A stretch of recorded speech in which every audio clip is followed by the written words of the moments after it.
Queria então comentar com vocês um pouco sobre agora um estudo que foi feito em 1961, publicado no New England Journal of Medicine, que é uma das revistas mais conceituadas na medicina, que fala um pouco sobre a ecologia dos cuidados médicos. O que é que significa isso? Esse estudo ele mostrou o seguinte, que aqui está a referência, vocês estão vendo aqui embaixo, né, tem o título lá em cima, mas ele demonstra, se a gente pegar 1000 pessoas durante um mês, 750 vão sentir alguma coisa, algum tipo pode se cortar, pode ter dor de cabeça, qualquer tipo de sintoma, né, acidente e tal. Dessas 750 que tiveram algum tipo de coisa que aconteceu, 250 definitivamente vão se consultar com o médico, né, e vão se consultar uma ou mais vezes naquele mês, né.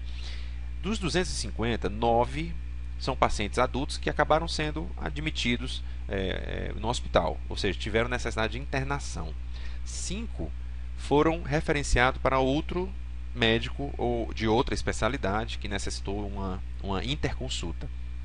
E um paciente foi referenciado a um hospital universitário pelo fato de ter provavelmente algum tipo de enfermidade ou doença muito rara e que necessita de um cuidado de médicos que tenham um treinamento muito específico só naquela área, por exemplo.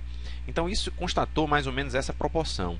A partir daí, o tempo foi passando. Isso foi em 1961, esse estudo, né? O interessante foi o seguinte, foi que em 2001 foi refeito esse estudo, né? Então 40 anos depois. E aí o que é que se constatou?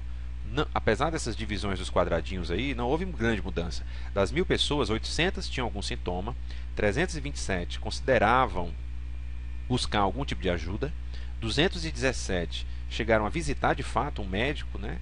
No caso aí 113 visitaram um médico de atenção primária, 65 visitaram outras alternativas, quer dizer, medicina chamada medicina alternativa ou medicina complementar, ou outras formas que não a alopatia, que é aquela medicina mais clássica que a gente conhece no mundo ocidental. 21 tiveram que ir para um hospital dia, né, um hospital que atendia inclusive pacientes ambulatoriais, né. 14 receberam ajuda, assistência dentro de casa, através de serviços chamado Home Health.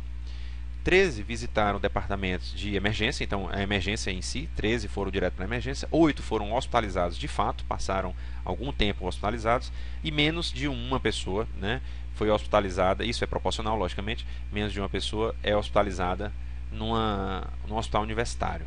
Então essa proporção acabou se confirmando 40 anos depois. Então o que é que faz sentido?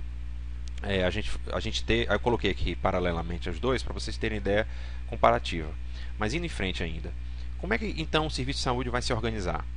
Se a gente pegar o quadrado do estudo de White revisitado em 2001 e inverter, e a gente colocar aquela pirâmide clássica que a gente olha o sistema de saúde hierarquizado, que está ainda muito na nossa cabeça, na cabeça de muitos médicos, muitos profissionais, esse estilo piramidal, a gente vai ver que em um sistema organizado, a atenção terciária, que seria do hospital, estaria dando conta das hospitalizações. Então corresponde àquele quadradinho lá embaixo das hospitalizações, né? A atenção terciária significando hospitais, basicamente, ou hospitais especializados em algum tipo de doença, né? Hospitais de cardiologia, hospitais de pneumologia, hospitais de doenças infecciosas e assim por diante. A atenção secundária, que seria aquelas policlínicas, então daria conta mais ou menos da parte intermediária aí dos quadriláteros, né? E a atenção primária tinha que dar conta não só daqueles que tiveram algum sintoma, mas também dos outros que procuraram algum tipo de consulta, algum tipo de ajuda, né? E além disso ainda aqueles que não tiveram nada, que na verdade estão, entre aspas, sadios, né? Não tiveram nenhum sintoma naquele mês. Então a atenção primária tem que abarcar, digamos, daqueles 1000, pelo menos uns 750, 800 pessoas por mês, digamos assim, né? Tanto aquelas que não procuraram, como aquelas que procuraram. Isso no sistema organizado, né? Se a gente tem um sistema que é desorganizado, o que vai acontecer é que a divisão entre atenção primária e secundária, secundária primária, terciária, não se dá muito bem. E os pacientes também não entendem muito bem no sistema que é desorganizado e que tem pouca informação a respeito no meio da população. Então, pessoas que estão lá tendo um sintoma conseguem, por exemplo, ir numa emergência.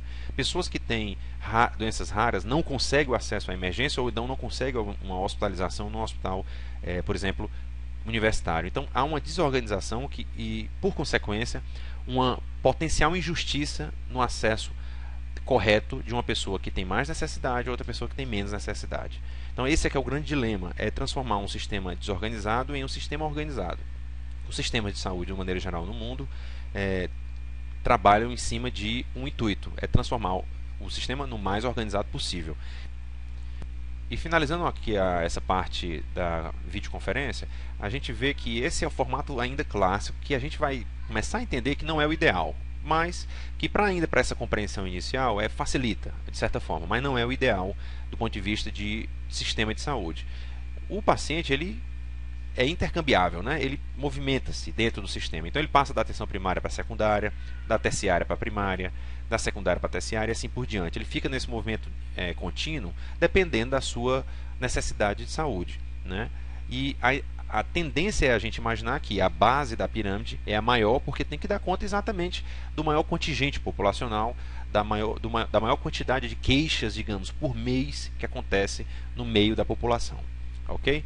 Então a gente finaliza aqui essa parte da videoconferência e siga em frente. Obrigado.